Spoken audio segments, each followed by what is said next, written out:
Sabe o que nós temos vivido nos nossos dias? São fórmulas para alcançar o bom êxito, são fórmulas para alcançar o emagrecimento, 5 passos para emagrecer, 5 passos para isso, 5 passos para outra coisa, e as pessoas chamam isso até de campanha. Campanha disso, campanha daquilo outro, campanha das 7 voltas, campanha do Vale do Sal, campanha da rosa vermelha, campanha do sabonete ungido, todo mundo precisa, hein? Campanha de um monte de coisa. Mas o que de fato é para nós enxergarmos a empreitada de Deus, quando falo isso, você me entenda como a obra de Deus, na minha e na sua vida, e como Deus vai mostrando isso para cada um de nós, como Deus vai relatando ou descortinando para nós o seu jeito ou o seu modus operandi a fim de que alcancemos o bom êxito. Muito se tem falado em fórmulas, falávamos hoje aqui, até um pouco entramos nesse assunto, sobre algumas fórmulas que podemos utilizar para trazer alguém para a igreja, incluir, não é isso? É incluir alguém na igreja? Oi? Acolhermos alguém na igreja, e depois de acolhermos, qual é a forma que nós temos para que essa pessoa aprenda sobre Cristo? Mostrando a verdade, relatando as verdades sagradas para que esta pessoa possa enxergar a beleza de Cristo. São tantas fórmulas que nós vamos vendo por aí, fórmulas estas que, da década de 70 para cá, aqui no Brasil, aliás, isso é um fenômeno que começa no século XIX, no final do século XIX, nos Estados Unidos, e no início do século XX começa a vir para o Brasil algumas técnicas de salvação, com o engajamento ou a entrada aqui no Brasil das igrejas pentecostais e depois as igrejas neopentecostais, e hoje nós podemos chamar das igrejas transpentecostais, que já estão transitando ou transicionam para outros extremos mais. O que nós temos visto também é o evangelho também sendo chamado de um transevangelho, o evangelho que está além, ou a sociedade chama isso de uma pós-verdade, algo que está além, depois da verdade. Quando nós olhamos para as Escrituras e olhamos para o correr da história, quando o povo quer caminhar com a palavra de Deus, nós vamos encontrar naqueles desafios que estávamos falando do século VI, até chegarmos no século XVI com a reforma protestante, muitos servos de Deus debatendo, muitos servos de Deus sendo perseguidos por conta da verdade, porque a verdade é um discurso que muda, ou que deve mudar as pessoas. Nem todo mundo quer essa verdade, nem todo mundo quer esse discurso. Quando nós chegamos na reforma protestante, há uma ruptura, então, com aqueles vínculos, com aqueles laços do catolicismo, e agora a igreja passa a ser chamada de a igreja que protesta. Por isso, as teses de Lutero são pregadas como um protesto para que o povo pudesse mudar, o povo pudesse voltar para as Escrituras. Não bastasse Lutero, um outro homem que você muito conhece, vai ouvir muito na igreja presbiteriana, é um homem chamado João Calvino. João Calvino, ele escreve as suas institutas, as chamadas institutas da religião, para que o povo tivesse, então, uma sistematização do que é crer em Deus, do que é a obra de Deus, do que é o Espírito Santo agindo, de como Deus vai fazendo a obra na nossa vida. E muitas pessoas achavam que isso eram alguns passos para a salvação. E há uma discussão, então, porque juntamente com Calvino, existia um outro homem também, eles conviveram por um tempo juntos, chamado Jacó Arminio. Depois de 54 anos que Calvino vai morrer, os discípulos de Arminio falam assim, olha, está tudo errado, esses 5 passos de Calvino, está tudo errado, e nós vamos partir agora para os 5 passos do arminianismo, que são os melhores, para eu e você encontrarmos liberdade e salvação, e encontrarmos uma vida abundante e cheia de alegria. Esses chamados os remonstrantes escrevem então as suas teses, E para combater, então, essas 5 teses, 84 teólogos, mais 27 pessoas convidadas, se reúnem, então, durante 1618 até maio de 1619, para discutir aquilo que nós chamamos, então, de os 5 pontos do calvinismo, que foram discutidos na cidade de Dortmund. E quando nós olhamos, então, para estas sistematizações, ou esse modelo de 5 passos para a salvação, ou de 5 modos de você encontrar e ver como Deus vai operando na salvação, nós nos encontramos exatamente com isso, com os chamados, ou a chamada tulipa. E aí você vai entender, então, por que a sua igreja tem uma tulipa aqui. A tulipa relata para nós esses 5 pontos do calvinismo. Alguém sabe aí o que é tulipa? Total depravação, o que mais? Alguém sabe? Opa, então, vamos pela ordem, ó. O T de total reprovação, tá? Você está totalmente condenado, você não tem como se salvar, tá? É total isso. O homem se corrompeu de um todo, tá? Juntamente com isso, nós temos a eleição, chamada eleição incondicional. Depois disso, nós temos uma expiação que é limitada, tá? Não é ilimitada, não, é limitada. Depois disso, nós temos uma graça que é irresistível, maravilhosa. E por fim, nós temos a perseverança dos santos. Essa doutrina que Calvino, então, aliás, que os calvinistas e não Calvino, porque o Calvino já tinha morrido, tá? Calvino já tinha batido com as 10, então não foi ele que fez esses 5 pontos, foram os discípulos, os alunos dele, que caminharam nessa perspectiva. Quando nós lemos nas Escrituras, nós vamos ver que tudo que Calvino ou os calvinistas estavam ensinando estava embasado na palavra de Deus. Quando nós falamos então sobre salvação, a doutrina da salvação, nós vamos encontrar uma pessoa muito melhor do que o JC, o João Calvino.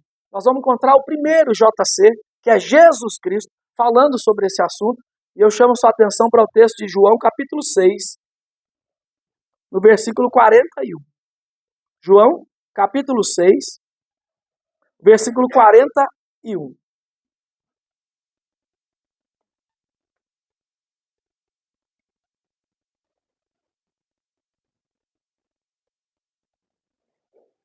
João, capítulo 6, a partir do versículo 41.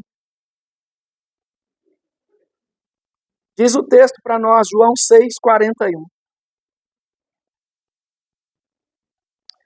Murmuravam, pois, dele os judeus, porque dissera, eu sou o pão que desceu do céu. E diziam, não é este Jesus, o filho de José? Acaso não lhe conhecemos o pai e a mãe? Como, pois, agora diz, desci do céu?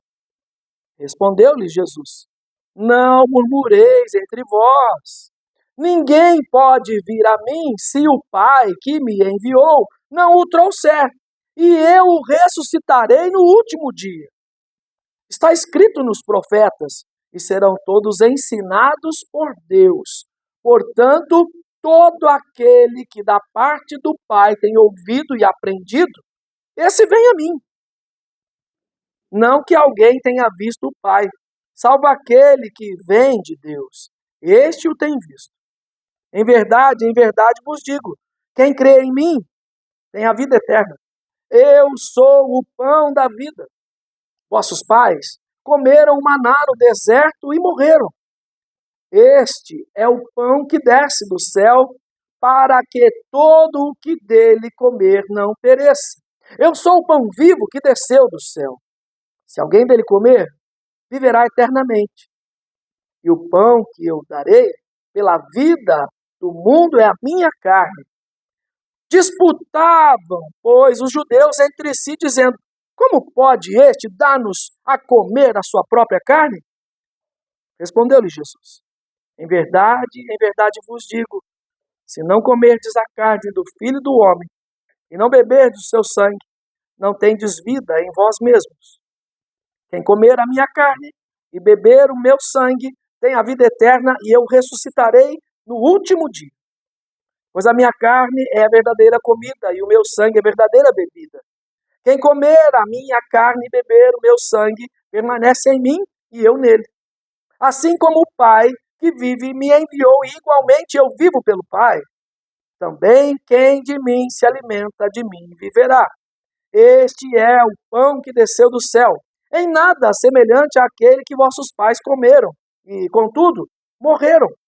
Quem comer este pão viverá eternamente. Estas coisas disse Jesus quando ensinava na sinagoga de Cafarnaum. Bondoso Deus, obrigado por esta palavra. E obrigado pelo que o Senhor tem mostrado no correr da história. Como o Senhor vai agindo de maneira tão poderosa, transformadora no nosso ser. E como o Senhor vai elucidando isso ao nosso coração e nós podemos enxergar salvação única, exclusiva, na pessoa de Jesus Cristo. E nós te bendizemos por isso e suplicamos a Ti que apliques esta verdade ao nosso coração sobre salvação em Cristo Jesus. É no nome dele que nós oramos. Amém.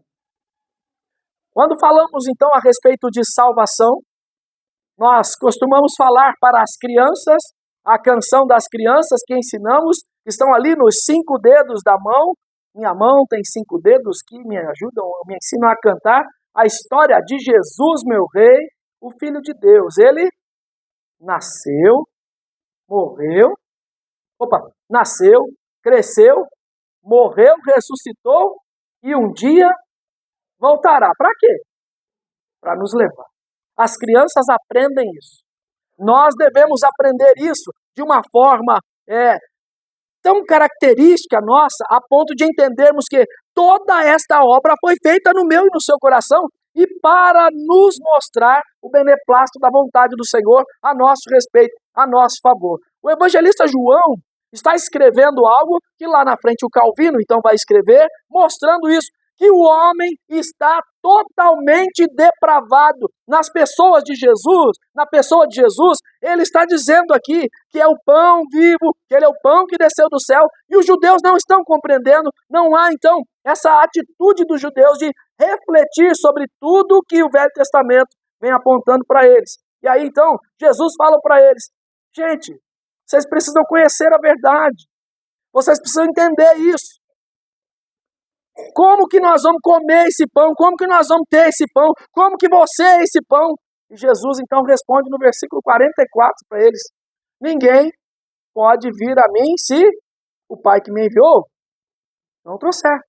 Se nós olharmos essa perspectiva do versículo 44, nós vamos já perceber que ninguém consegue ir a Deus se não for pelo Pai. Por que ninguém consegue? Porque Romanos capítulo 3, Romanos capítulo 6 dizem para nós que todos pecaram e carecem da graça de Deus. Nós carecemos desta graça, essa graça que é revelada no Calvário, para a minha vida e para a sua vida, encontrarem salvação.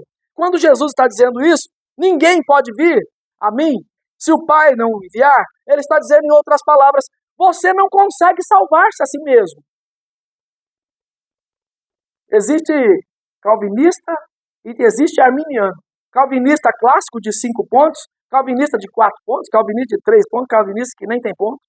Tem calvinista para todo gosto hoje. Mas esse texto de Jesus aponta para nós exatamente essa doutrina do calvinismo. Essa doutrina para nós, então, entendermos que o homem não consegue salvar a si mesmo. Os arminianos dizem que o homem, na queda, não caiu totalmente. Ficou uma partinha boa. Qual?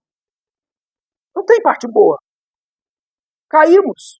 Em Adão, caímos, pecamos, falhamos. E por isso, então, Adão e Eva foram expulsos do paraíso. E agora, então, há uma necessidade, por causa dessa depravação que é total no homem. O homem é mau, corrupto, não sabe decidir por si próprio, decide mal, decide para o erro, decide para o equívoco. Então Deus, ou Jesus está dizendo aqui, ninguém pode vir a mim Você não consegue ir a Deus.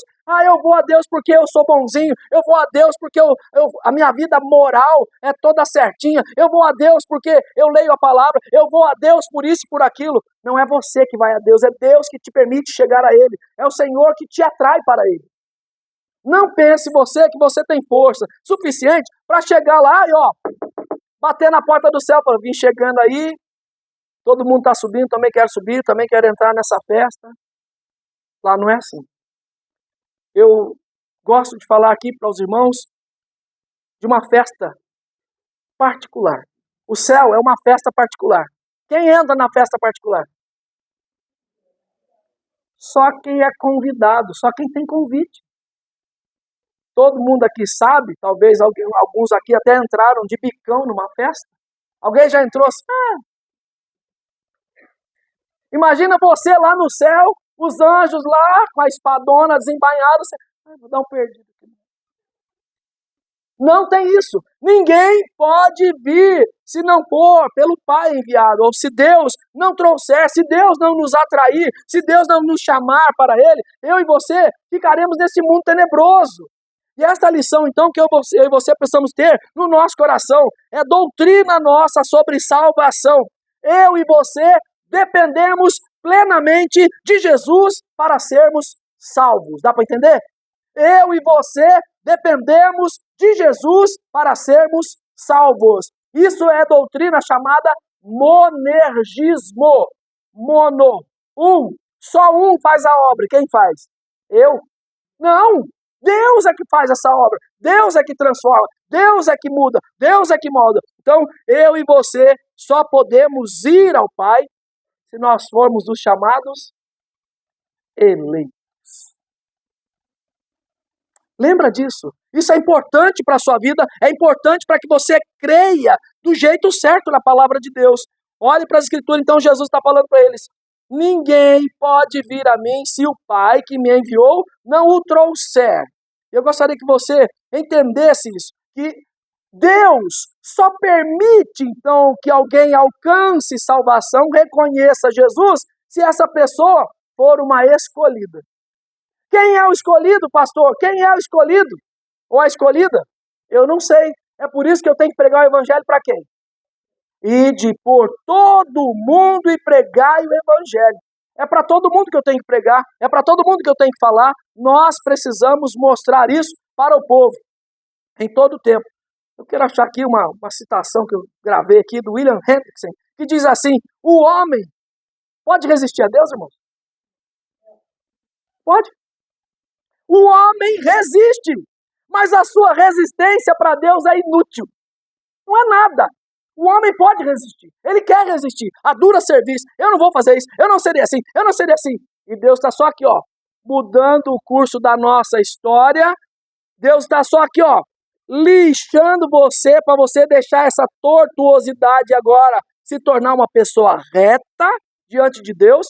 Por quê? Porque você não tem força para isso, você é totalmente depravado e você precisa entender isso, que você só está indo, você só está nesse processo porque Deus te escolheu. Irmãos, isso é um privilégio. Esse é um privilégio que está sendo esquecido por muitas igrejas, que eu e você somos depravados, que eu e você somos falhos, e em Cristo Jesus somos reatados, religados ao Pai, porque Ele nos escolheu antes da fundação do mundo. Ele escolheu em você para a salvação, Ele escolheu em você para sermos nós mesmos. Deus não fez outro de você, apesar de, você se lembra de uma época que estava tão famoso a ovelhinha Dolly, o clone. Porque o clone, e agora não sei, né, o que mais vai sair? Vai ter alguns dias, já tem, né, ligação por holograma, que você vê a pessoa, conversa com a pessoa, né, a pessoa está ali, e eu não sei mais o que vai inventar até a volta de Jesus. Porém, eu quero que você entenda isso, que você está em Deus, sente o poder de Deus, a presença de Deus, porque Deus te escolheu. Não foi você que escolheu vir aqui.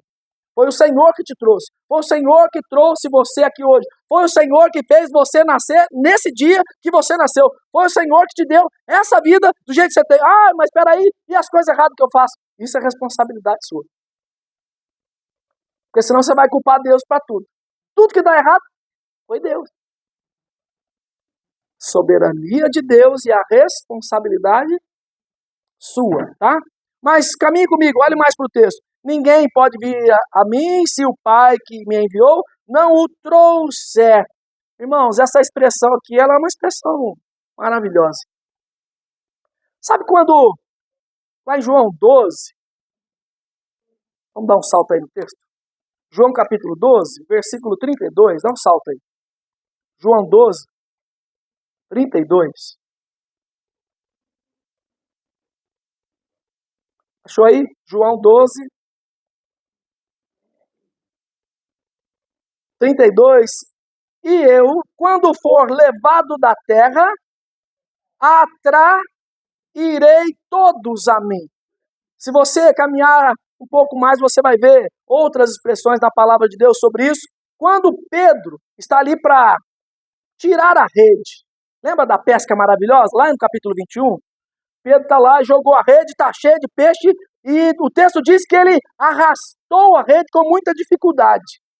Esse arrastou, esse texto de João 12, 32, que eu atrairei, é a mesma expressão de que Jesus está falando aqui.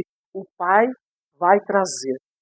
Isso para nós é graça irresistível. Eu não consigo. Por mais que eu tente, por mais que eu... Os pescadores aí sabem, né? Eu pelo menos sei, né? Os pescadores não sei, né? Aquela dificuldade de você trazer aquele peixe, sabe aquela dificuldade? Pois é isso mesmo que Deus está tentando aqui colocar para nós. Sabe quando você fisga o peixe? Tá entendendo, irmãos? Alguém sabe pescar? Sabe, né? Sabe quando você fisga o peixe, ou você está ali soltando pipa, e está lá puxando, e o outro puxando de lá, e o mundo te puxando, e você puxando. Deus está falando exatamente disso. Você não quer, mas a minha graça é irresistível. Você vem. Lembra de um tal do Jonas? Que Deus falou para ele o quê? Vai ali. E ele foi lá. E Deus falou o quê para ele? Não, filho, você está enganado. Eu falei que você vai ali. Sabe aquelas caretinhas que eu e você fazemos para os nossos filhos, para os sobrinhos, sei lá para quem? Vem aqui. Sabe? Aquele doce acariciar nas orelhas assim. Vem aqui. Pois Deus está fazendo exatamente isso. Está falando para nós que essa graça é tão irresistível que Ele nos pega pela orelha e coloca aqui. É aqui, filho, é aqui que eu chamei você. Aqui, seu sujo, é aqui que você vai ficar limpo. É aqui que você vai andar no caminho certo. Então Deus quer que eu e você entendamos a beleza que há nesta salvação, ou no processo da salvação. Como Deus transforma a nossa vida. Irmãos, pastor, mas por que o senhor está falando isso para crente? Porque tem crente que não sabe isso. Tem crente que não entende o que Deus fez. Tem crente que ainda acha que ele faz alguma coisa. Tem crente que ainda acha que ele é como Deus. Ele é a quarta pessoa da Trindade. Não.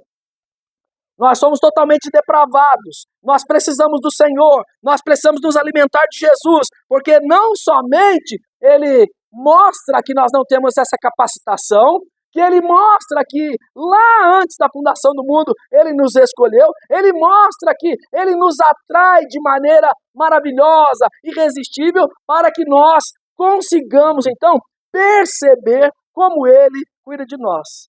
Mas se você continuar olhando para o texto, ainda no 44, ninguém pode vir a mim se o Pai que me enviou não o trouxer, e eu... O que é isso? Vai ressuscitar quando? É por isso então que Apocalipse fala, 2:10, que eu tenho que perseverar até o fim. É por isso que a palavra de Deus fala que eu tenho que perseverar o tempo todo. Não é perseverar para alcançar, é perseverar porque já fui alcançado. É perseverar porque Cristo me dá força para perseverar. É perseverar, é aguentar a luta que você aguenta, aguentar as dificuldades dessa vida, mesmo assim, crendo no Senhor. Embora haja luta, embora haja dificuldade, você consegue perseverar, você consegue confiar, você consegue crer que naquele grande dia, ao invés de ser entrada no perdido, o anjo vai falar, é aqui, pode vir, pode vir. Eleito não erra caminho. Eleito vai para o céu, vai com o Senhor, vai louvar o Senhor, vai bendizer o Senhor. Ai, pastor, mas tem gente que está aqui na igreja. Olha aí o texto de Judas que nós lemos aí. Vem em casa. Tem gente que está dentro da igreja para dissimular. Tem gente que está dentro da igreja para desvirtuar. Tem gente que está dentro da igreja parecendo, mas não é. O que Deus quer mostrar para nós é que eu e você necessitamos de instrução do Senhor. Olha para o texto aí, a citação aí do Isaías 54 que você leu no começo.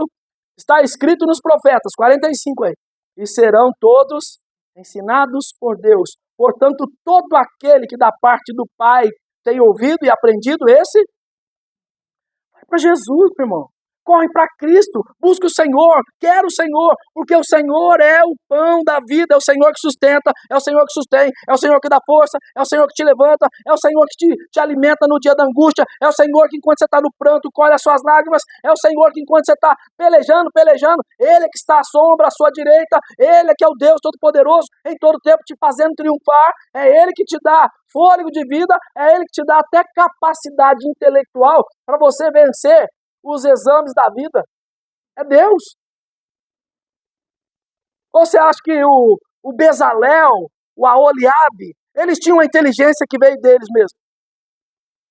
Deus encheu aqueles homens de espírito de sabedoria. Quem te dá sabedoria é o Senhor que te instrui.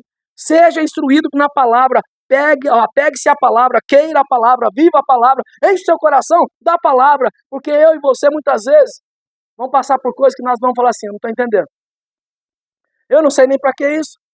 Você já se questionou? Eu já me questionei. Puxa vida, no começo da minha vida cristã. Mas Jesus é o Senhor, por que ele foi morrer? Dava para muito bem se ele desse um peteleco assim, ó, acabou tudo. Mas ele foi obediente até a morte e morte de cruz. Pelo que Deus o exaltou sobremaneira, lhe deu o nome que está acima de todo nome. Todo nome, qualquer nome, está abaixo de Jesus. O nome dele, quando se pronuncia o nome do Senhor, há silêncio no céu.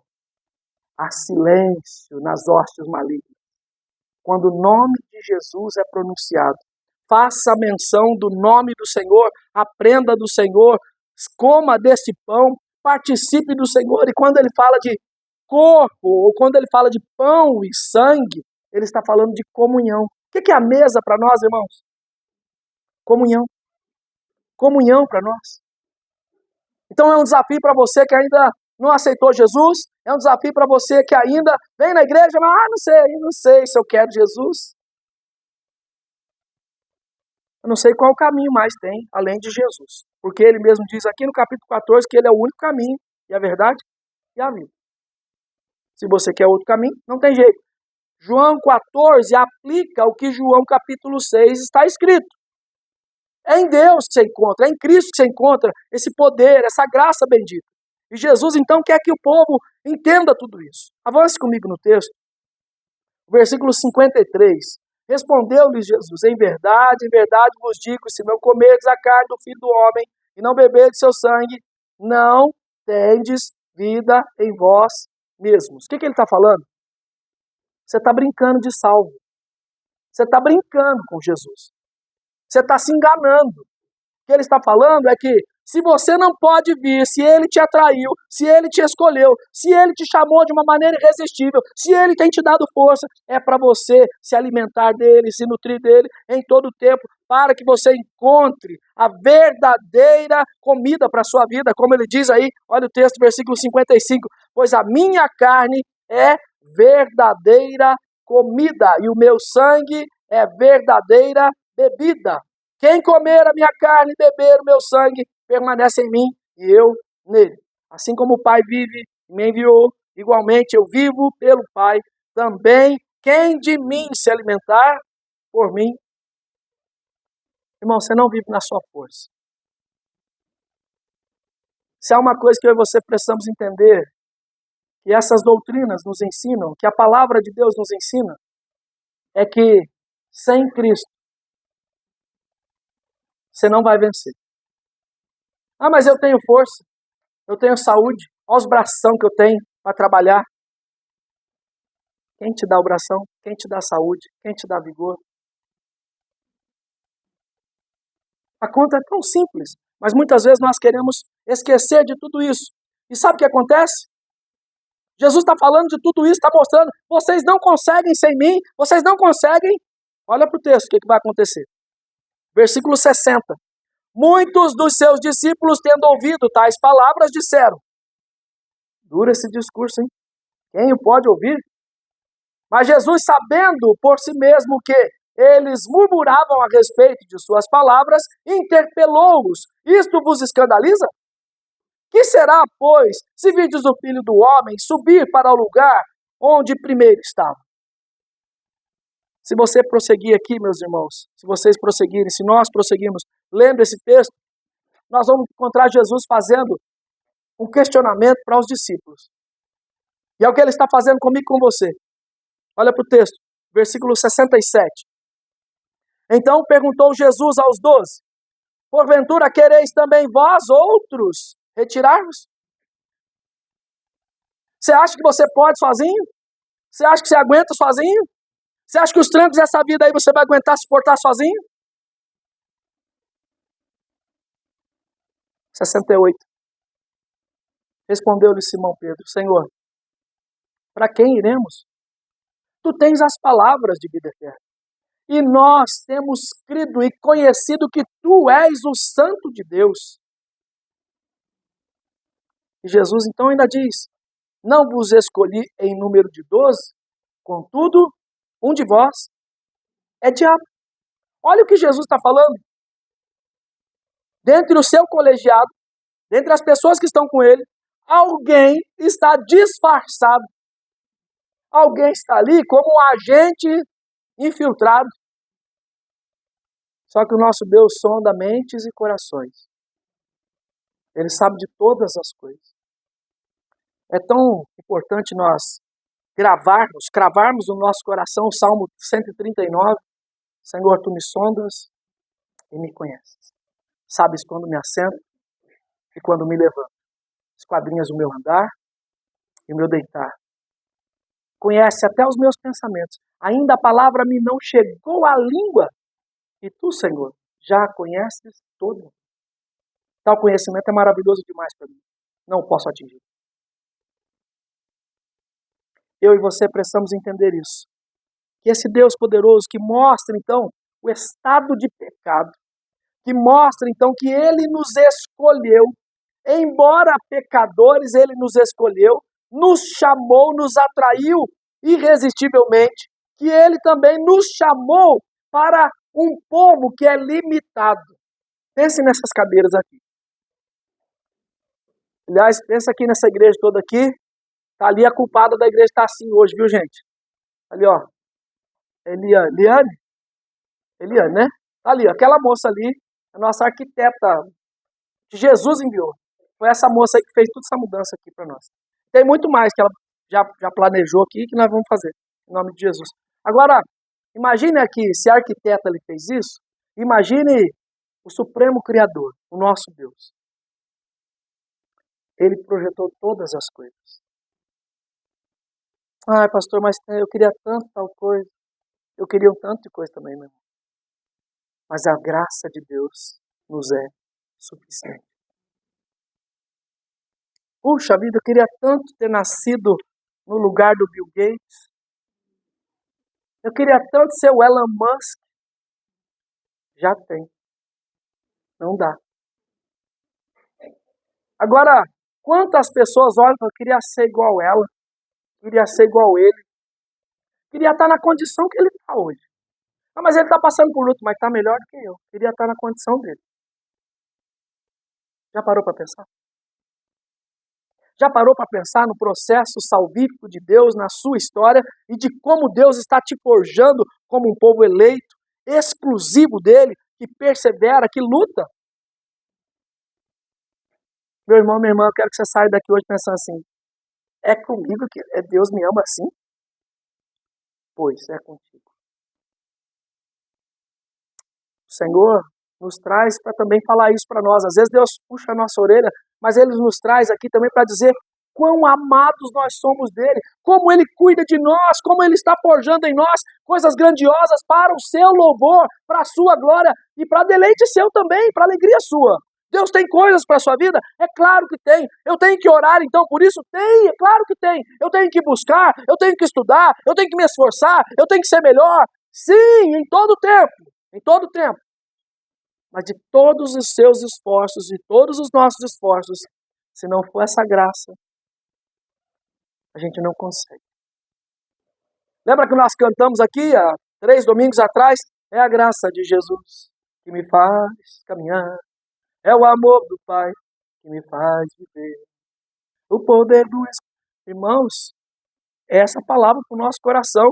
E a pergunta, então, que você tem que sair daqui pensando, puxa, se Deus me ama, se Deus me ama, se Deus me ama, se Deus me ama, por que é que eu fico me distanciando? Por que é que eu fico, então, à margem de tudo aquilo que Ele tem para mim? Por que é, então, que eu não desfruto disso? Por que é que eu não leio a palavra? Por que é que eu não conheço mais? Por que é que eu não me prostro mais? Por que é que eu não me dedico mais a Ele? Porque eu e você estamos sendo lapidados. Sabe aquela depravação? Está em processo de limpeza na sua vida. Sabe quando você vai ao shopping, tem algum lugar molhado, e aquelas pessoas colocam uma plaquinha lá, piso molhado?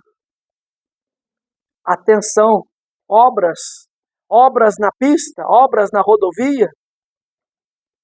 No seu coração está assim, no meu coração ainda está assim. Eu já sei, em Cristo Jesus, nós já sabemos onde vai dar isso. Mas esse processo aqui, às vezes leva tempo. Recentemente aqui em São Paulo, na saída para Bandeirantes, acho que é para Bandeirantes, em janeiro arrumaram lá a cratera. E no mês passado agora caiu tudo de novo.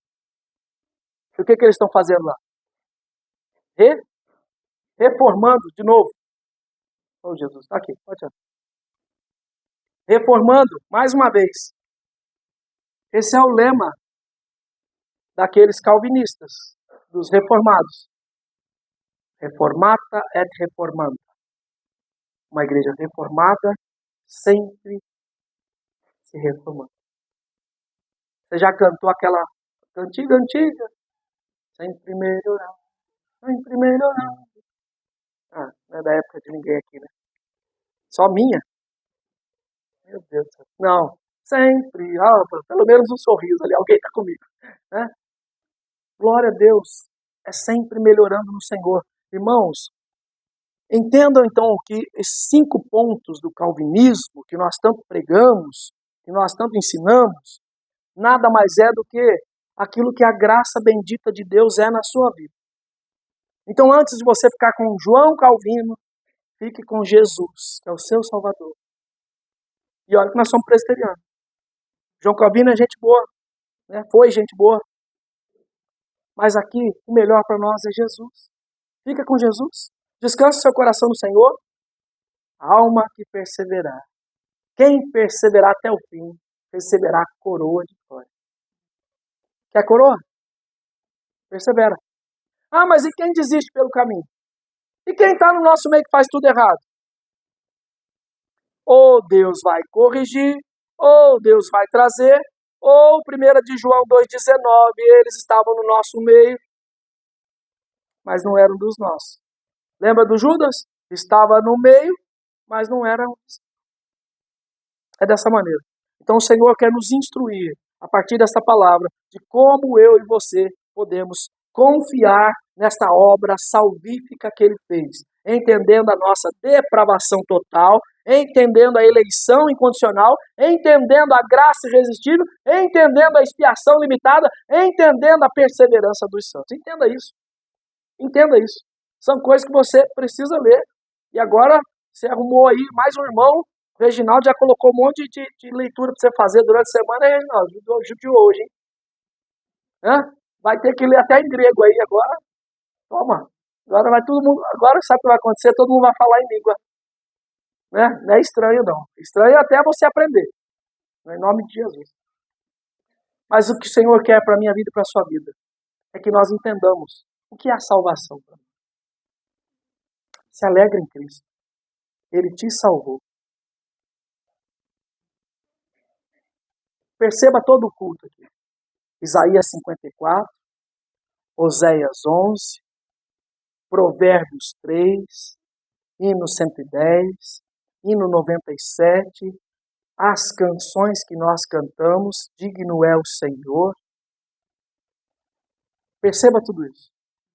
Se não é uma crescente de um adorador que reconhece a graça do Senhor, que reconhece que por si só não consegue se salvar, mas encontrou a misericórdia graciosa do Senhor que muda a sorte.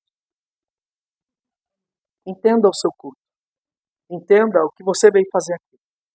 E entenda a quem você veio cultuar. Você não veio prestigiar pastor, você não veio prestigiar pessoal de louvor, e muito menos prestigiar um encontro com um amigo. Tudo isso é válido. Prestigiar, encontrar, se alegrar, mas nada disso é mais importante do que vir aqui, prestar adoração àquele que te tirou das trevas para a maravilhosa luz. Entenda isso no seu coração, em nome de Cristo. Vamos orar?